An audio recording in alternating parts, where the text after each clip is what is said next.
À la fin de la deuxième partie, Bongwon essaie encore de comprendre comment vivre dans le corps de Soyoung. Il élabore un grand plan pour retourner à son époque en sautant dans le lac, mais Choljong l'en empêche à temps, créant un moment de tension entre eux. Pendant ce temps, Byo-in devient le ministre en chef de la justice, et Choljong commence à soupçonner quelque chose d'étrange à propos de Byo-in et de Hwajin. À ce moment-là, Choljong s'intéresse davantage à Soyoung et commence à mieux la comprendre, allant même jusqu'à la sauver du lac et à refuser de la destituer de son rôle de reine. Le lendemain, Byo-in, le cœur brisé par ce qu'il a vu, se saoule pour noyer sa colère et sa tristesse. Le matin, Bongwon se réveille surpris de trouver Choljong à côté de lui. Choljong explique qu'ils ont dû dormir dans le même lit pour éviter les soupçons des autres. Bien que ce soit étrange, Bongwon accepte cette explication. Au palais, la grande impératrice douairière commence une grève de la faim après l'incident de la reine Soyoung. Kim Jwagun lui rend visite et suggère qu'elle envoie quelqu'un pour apprendre les recettes de la reine.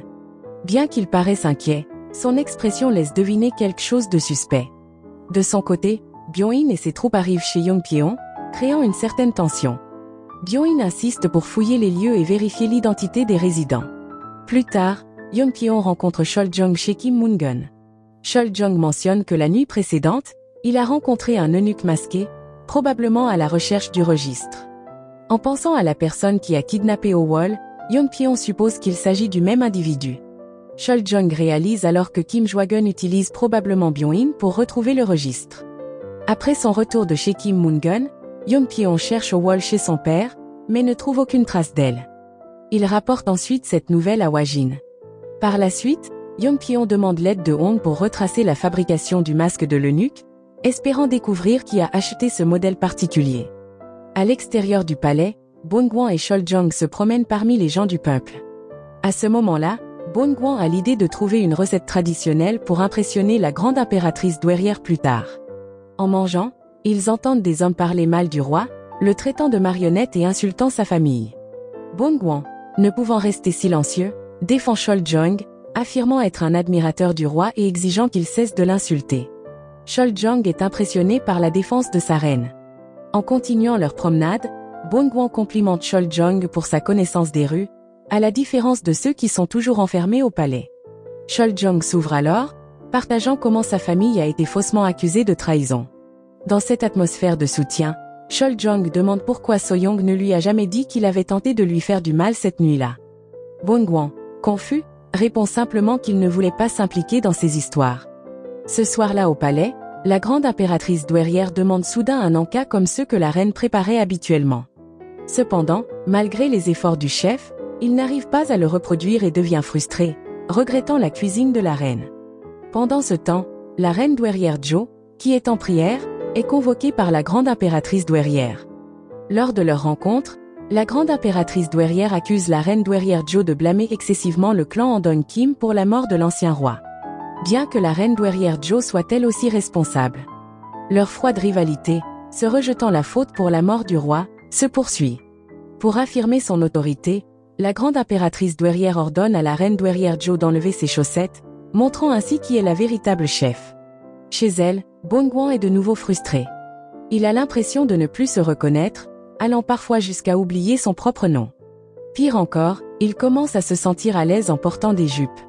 Au milieu de sa colère, Bongwon ressent soudain une vive douleur au ventre et découvre qu'il est en période de menstruation.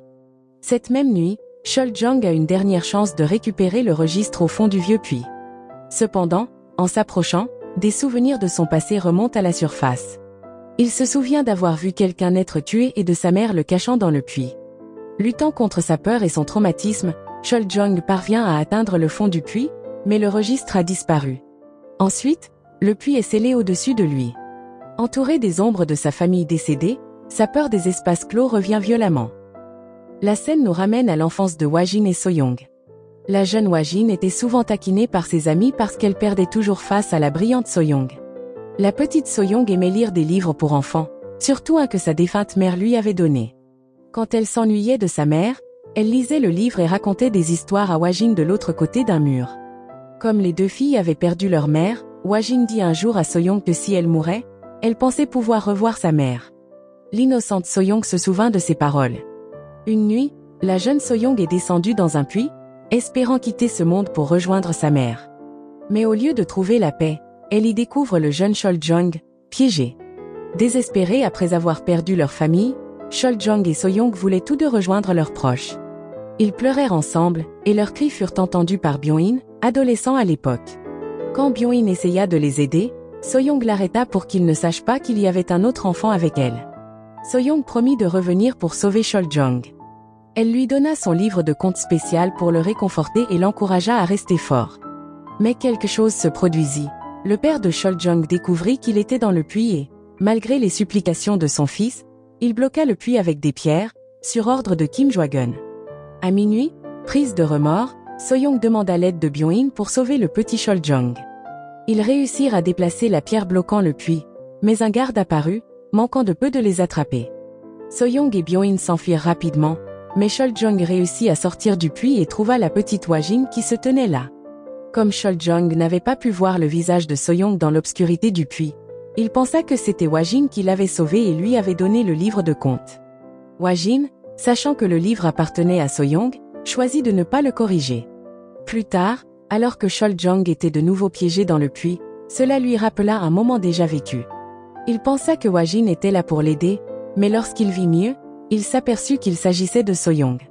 La reine voulut appeler à l'aide, mais Choljong l'en empêcha, ne voulant pas que quelqu'un sache qu'il était prisonnier. Finalement, Soyoung réussit à le sortir du puits. Il s'avère que le registre que Choljong et Kim Jong-un cherchaient est maintenant entre les mains de Hwajin. Elle l'a trouvé en attendant de rencontrer Choljong chez Kim Moon-gun.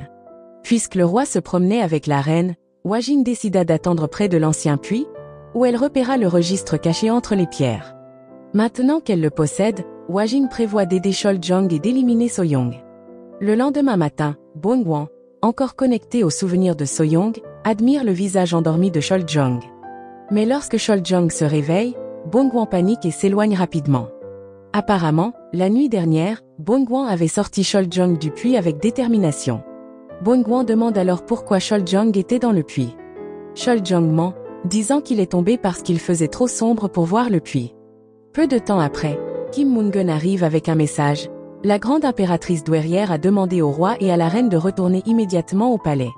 En même temps, les souvenirs de Soyoung aident Byung-won à comprendre que son père avait enfermé quelqu'un dans un puits autrefois. En comprenant que Kim Moon-gun n'est pas une bonne personne, Byung-won réalise que le père de Soyoung utilise simplement sa fille pour sa propre avidité. Il se rend compte que Kim Moon-gun a marié sa fille à Choljong, la même personne qu'il aurait voulu blesser. Peut-être que c'est pour cela que Choljong a blessé Soyoung et a même voulu la tuer. De retour au palais, Byung-won entre joyeusement, impatient de choisir les concubines du roi. Il a hâte de rencontrer les belles filles du pays et a aussi une mission secrète, retracer l'arbre généalogique de Han pour éviter sa naissance. Mais avant de se concentrer sur la sélection des concubines, Byung-won décide de s'unir aux souvenirs de Soyoung pour devenir la reine parfaite. Pour cela, il salue chaleureusement la grande impératrice douairière, espérant qu'elle lui confie la tâche de choisir les jeunes filles. Malheureusement, au lieu de cela, elle lui demande de cuisiner à nouveau, car elle s'ennuie de ses plats délicieux. Avec l'aide du chef royal, qui souhaite apprendre la recette, Byung-won prépare du gimbap, un plat qu'il a découvert en se promenant avec Choljong. En dégustant le repas, la grande impératrice douairière demande pourquoi Byung-won ne veut pas partager la recette avec le chef royal. Byung-won explique que le chef est trop traditionnel et un peu agaçant. La grande impératrice douairière décide alors de renvoyer le chef, prétextant qu'on avait trouvé du poison dans la cuisine lors du malaise de Byung-won. Byung-won est choqué, sachant que son évanouissement n'était pas causé par du poison. Le lendemain, alors que Byung-won est occupé à essayer de se faire remarquer pour la sélection des concubines, Choljong et ses amis sont inquiets à propos du registre disparu. Ils essaient de deviner qui aurait pu le prendre. Un jour, Choljong est au bord du lac, perdu dans ses pensées.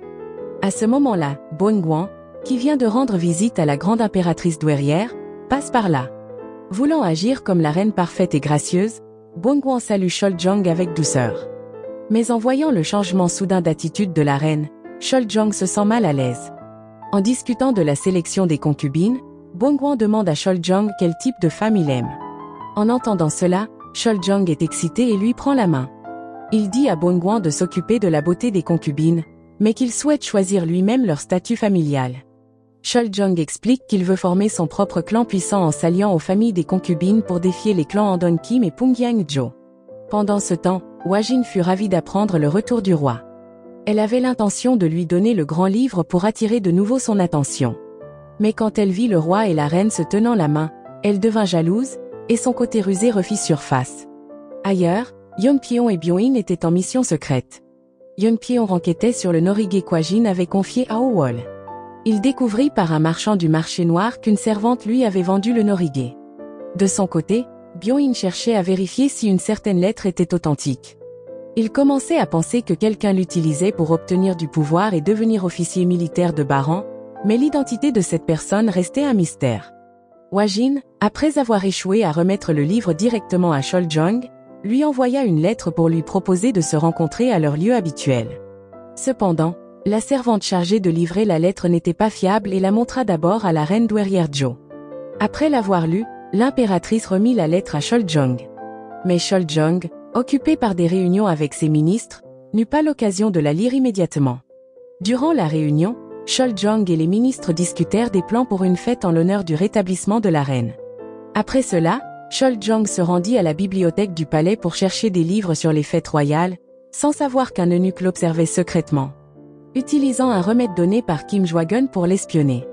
Pendant que l'eunuque cherchait le livre, la reine douairière Jo entra, voulant parler de quelque chose d'important avec Chol-jong. Dans la chambre de Chol-jong, la reine douairière Jo semblait essayer d'attirer son attention. Ensuite, Chol-jong put enfin lire la lettre d'Hwa-jin et se rendit dans ses appartements pour la voir.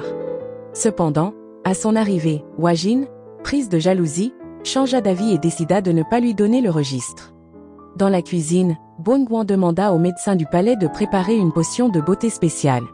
En réalité, la potion était pour un masque facial que Bong-hwan voulait offrir à la grande impératrice douairière. Pendant une pause dans la cuisine royale, Byung-in apparut et discuta avec So-young.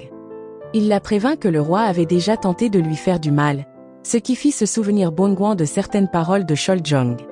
Byung-in croyait que So-young commençait peut-être à oublier les mauvaises actions de Chol-jong à cause de l'amour. Mal à l'aise, Bong-hwan s'éloigna rapidement et se concentra sur la préparation de l'inauguration des concubines du roi.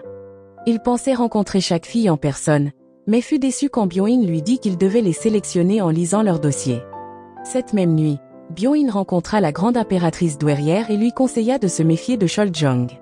Pendant ce temps, le ministre Jo rapporta qu'il avait trouvé quelque chose commandé par la reine douairière Jo, le corps d'une servante noyée, ce qui rendait son visage difficile à reconnaître.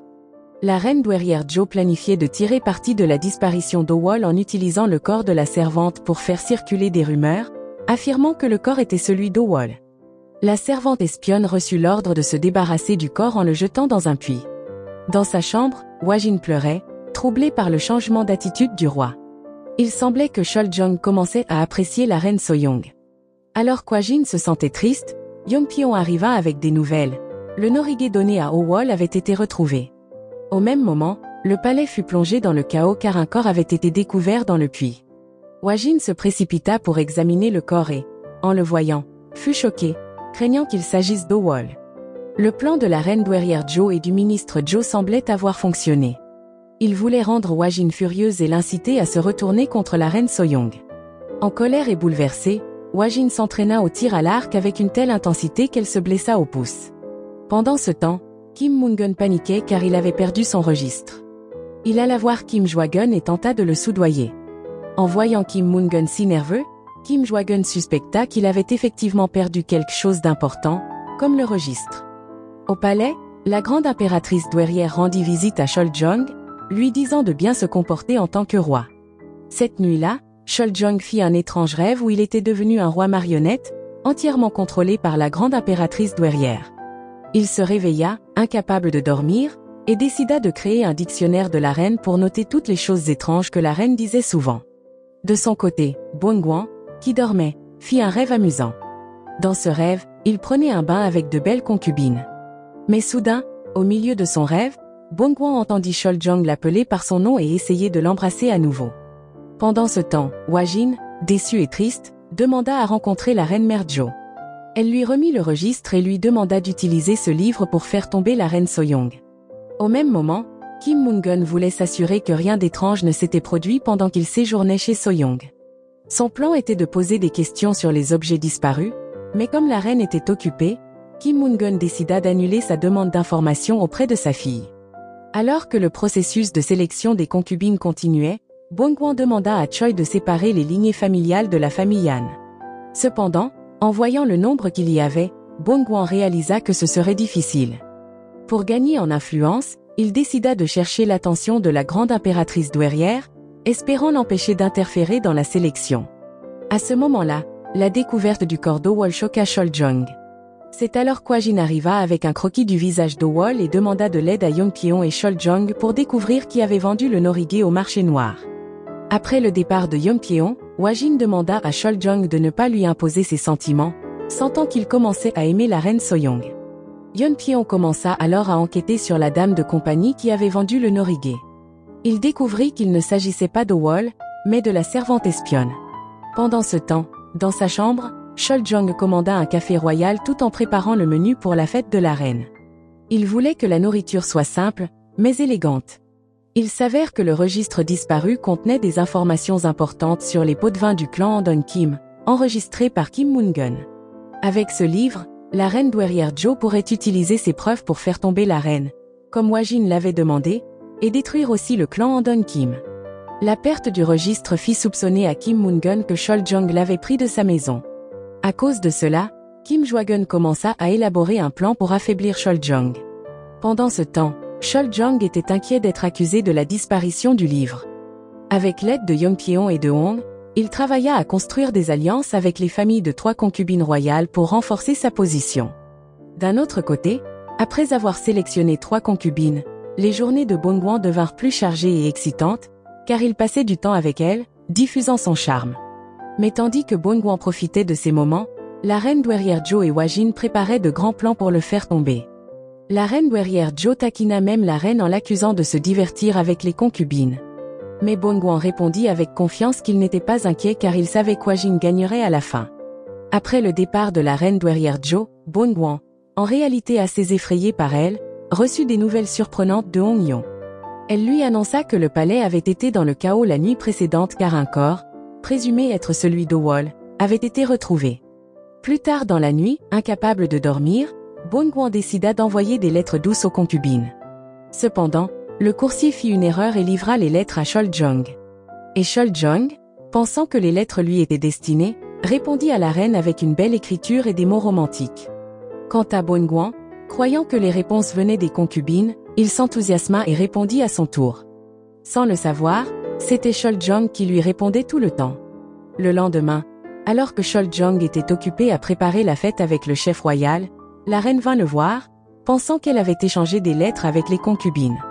Et Choljong, qui croyait qu'il s'était rapproché grâce à ces lettres, l'accueillit chaleureusement. Mais la reine le salua froidement, sans savoir que les lettres venaient en fait de lui. Cela laissa Choljong confus. Cette nuit-là, ils échangèrent encore des lettres.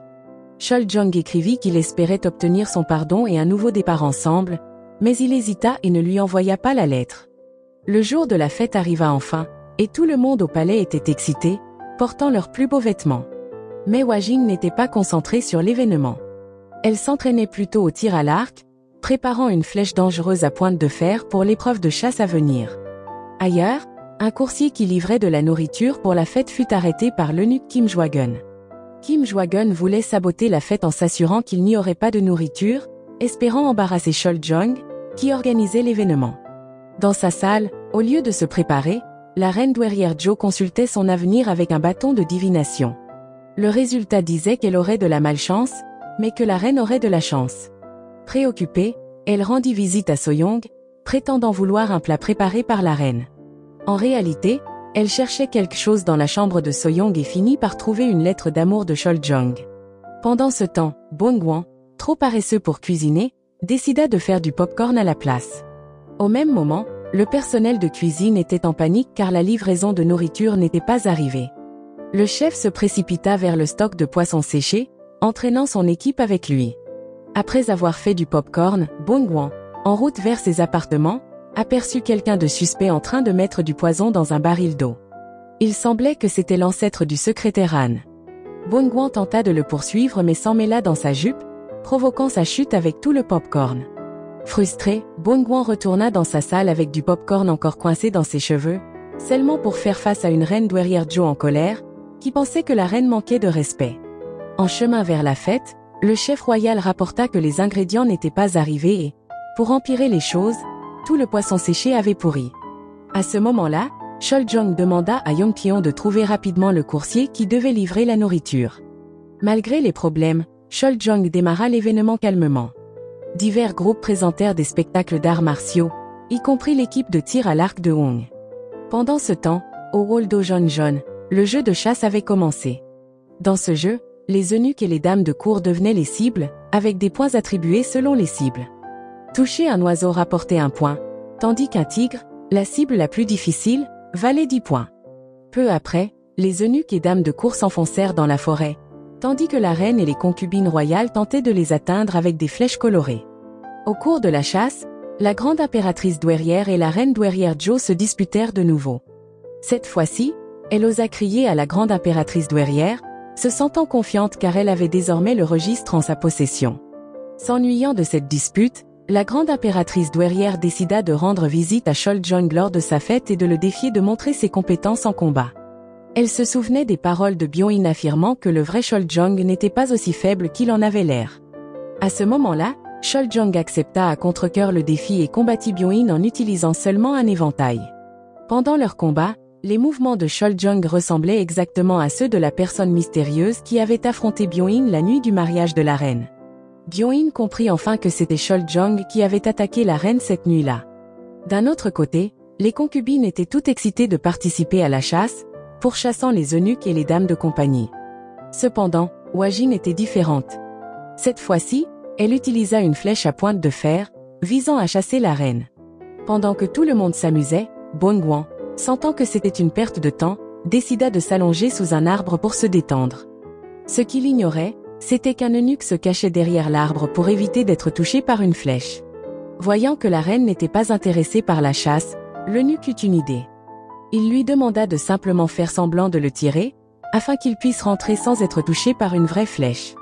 Par chance pour Bongwan, l'eunuque était un tigre qui valait 10 points. Quand il fut découvert que la reine avait touché le tigre, la reine douairière Jo fut choquée. Pendant ce temps, Hwajin, toujours déterminée à atteindre la reine, tira sa flèche à pointe de fer alors que la reine était occupée à chercher des graines. La reine resta figée alors que la flèche se dirigeait vers elle. Au même moment, Byung-in, ayant réalisé que Choljong était la personne qu'il cherchait, combattait avec rage, ne se souciant de rien d'autre. Mais Choljong, en tant que roi, parvint à le vaincre et lui rappela de rester à sa place. Après le départ de Choljong, Kim Jwagun ordonna au département de la justice de Byung-in d'intervenir.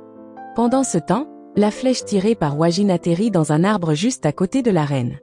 Soyoung fut choqué de réaliser qu'Hwajin avait utilisé une vraie flèche. Là, Hwajin s'excusa rapidement, disant qu'elle avait confondu la reine avec sa cible. Et la reine, dont le corps était habité par Bongwan, ne s'inquiéta pas vraiment de l'excuse d'Hwajin, même si c'était dangereux. Hwajin, toujours énervée, demanda alors à Soyoung pourquoi elle avait tué Owol. Confuse, Soyoung répondit qu'elle n'avait jamais fait de mal à personne, sauf en cuisine. Cependant, Hwajin ne la crut pas et s'énerva davantage. Alors que Soyoung commençait à s'éloigner, Hwajin, dans sa colère, tira une autre flèche, visant cette fois la tête de Soyoung, juste devant les autres concubines.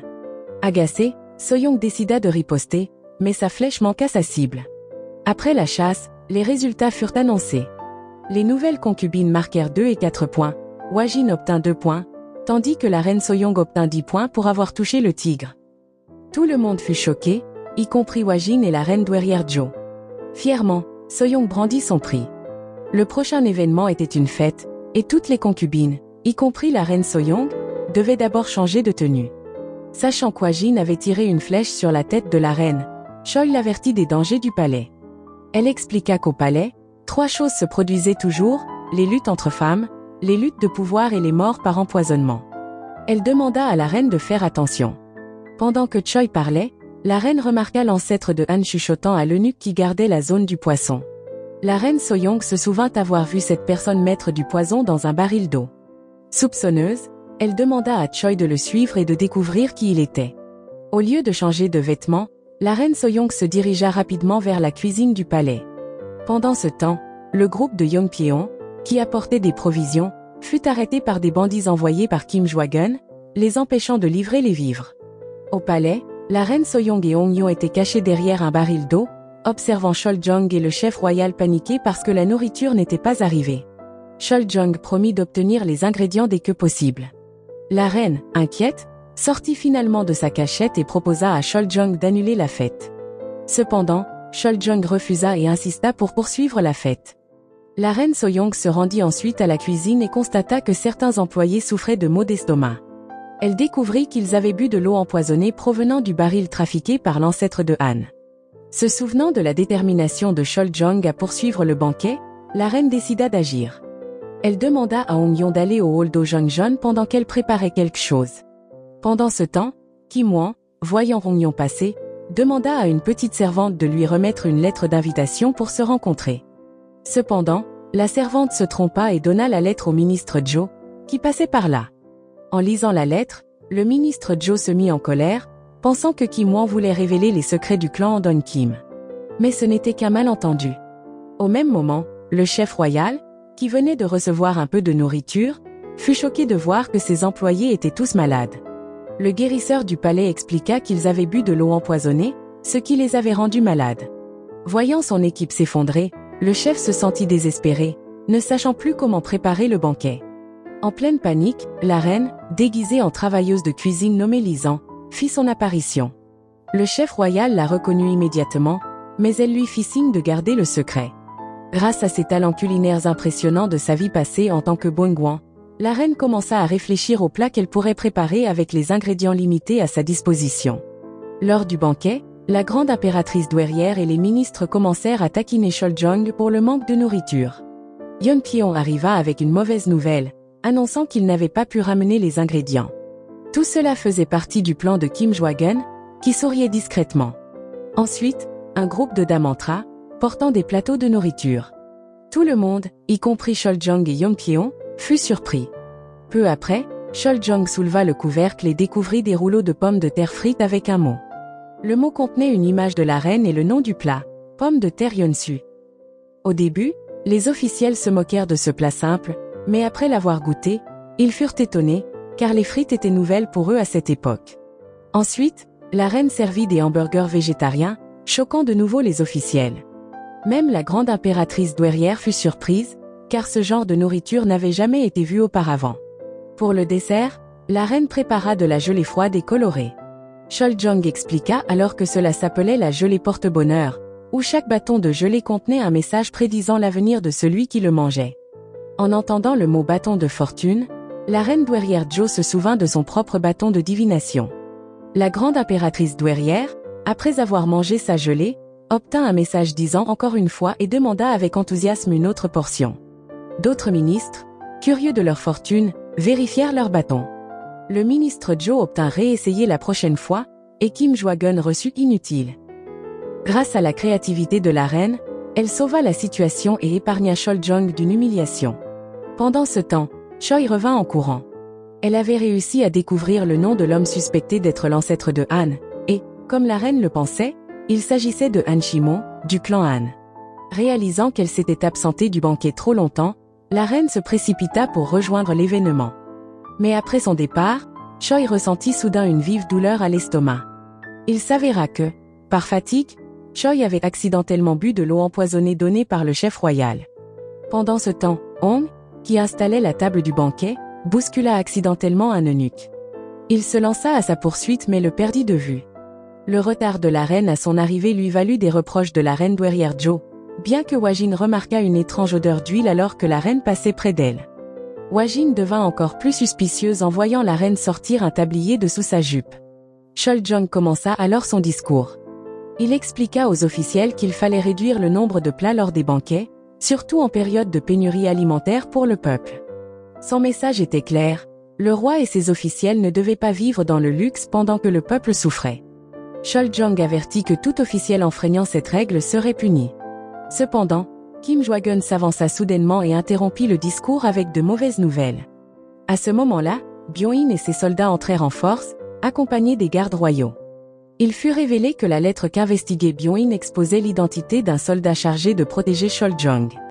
Byung-in avait découvert que ses soldats utilisaient de fausses identités pour infiltrer le palais.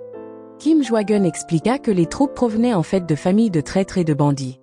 Raison pour laquelle Byung-in avait remarqué plus tôt qu'ils avaient pris ces positions pour monter dans les rangs militaires.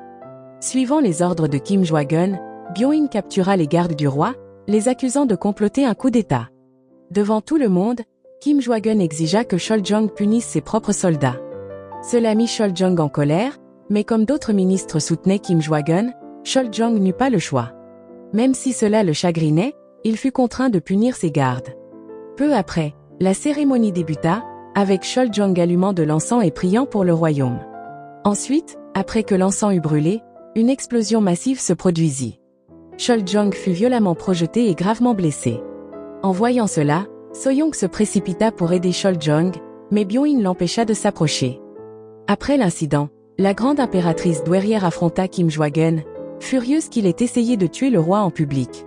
Cependant, Kim Jong-un nia toute implication et insista sur le fait que le véritable attaquant avait tout mis en scène pour le faire paraître coupable.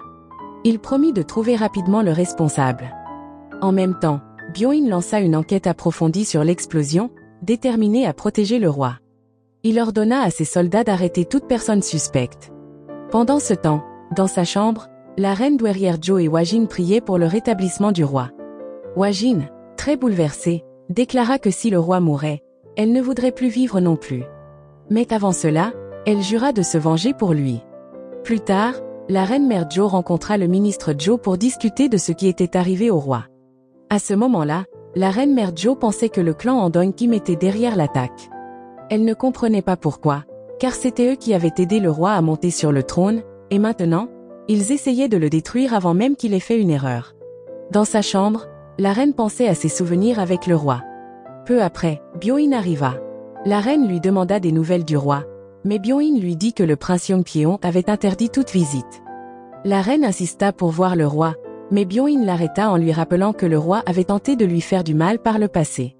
Bongwan, réalisant que Byung-in avait des sentiments pour Soyong, décida d'éviter la situation et déclara qu'il avait besoin de se reposer. Pendant ce temps, le médecin du palais soignait le roi, gravement blessé. Le médecin révéla que les blessures du roi étaient graves, et qu'il pourrait même perdre l'ouïe. En même temps, Kim Jong-un rencontra le ministre de la guerre, Kim Chang-yuk, et lui demanda si tout était toujours sous contrôle. Il semblait qu'il y avait une connexion secrète entre eux et l'explosion de la veille. Ailleurs, Byung-in fut vu en train de punir 7 soldats royaux qui avaient de fausses identités. Ces 7 soldats étaient accusés d'avoir causé l'incident avec le roi et risquaient la peine de mort, bien qu'il n'ait rien avoué et ait plutôt accusé Kim Jong-un. Peu après, Kim Jong-un rencontra Byung-in en privé. Il pressa Byung-in de trouver rapidement le véritable coupable pour éviter les soupçons. Il savait que les gens au palais commençaient déjà à le soupçonner d'être derrière l'incident. En sortant de son bureau, Byung-in fut abordé par Kim Moon-gun, qui s'excusa auprès de Kim Jong-un car le registre contenant les secrets du clan Andong Kim avait disparu. Kim Moon-gun avait gardé le livre en sécurité, mais il avait disparu lorsque la reine et le roi étaient restés chez lui. Il supposa que le roi l'avait pris. Pendant ce temps, le roi se réveilla enfin et vit Yongpyeong à son chevet. Dans sa chambre, la reine réfléchissait profondément, essayant de rassembler les éléments de tout ce qui s'était passé. Elle commença à suspecter que le clan Andong Kim était derrière tout cela. Peu après, Hongyon se précipita pour lui annoncer que le roi avait repris connaissance.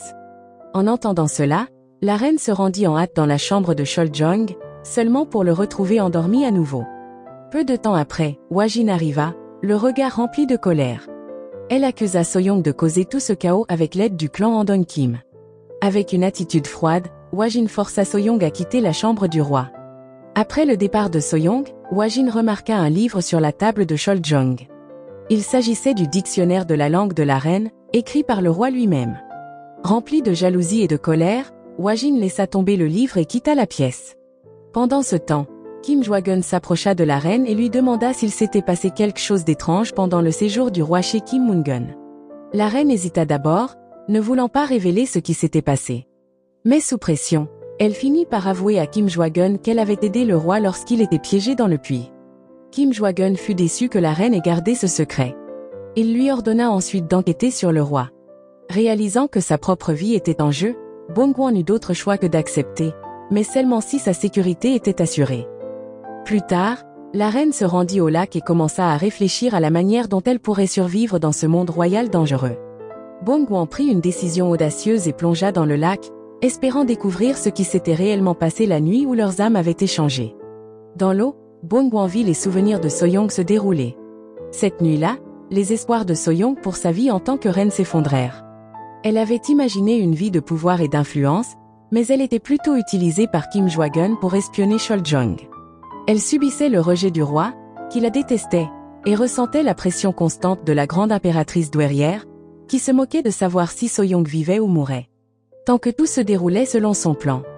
Après que tous les souvenirs de Soyoung aient envahi l'esprit de Bongwan, il nagea vers la surface, comprenant enfin la vérité sur la vie de Soyoung.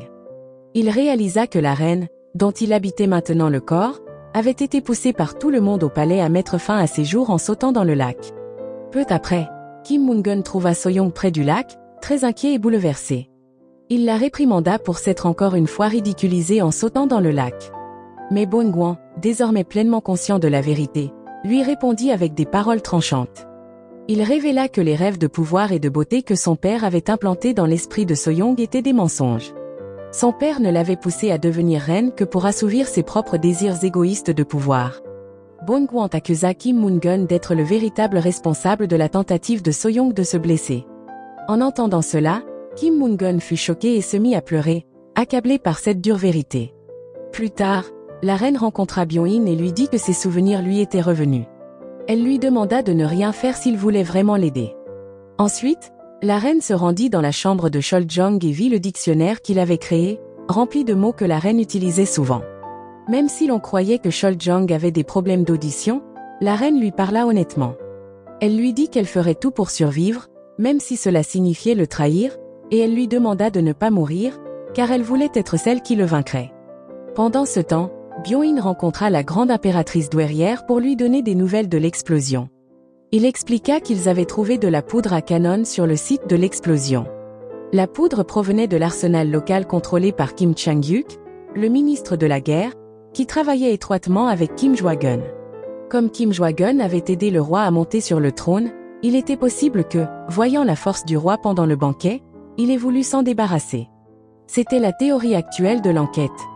En même temps, la reine douairière Jo s'introduisit secrètement dans la chambre de Soyoung, prétendant demander le petit déjeuner, mais elle voulait en réalité cacher le registre là-bas.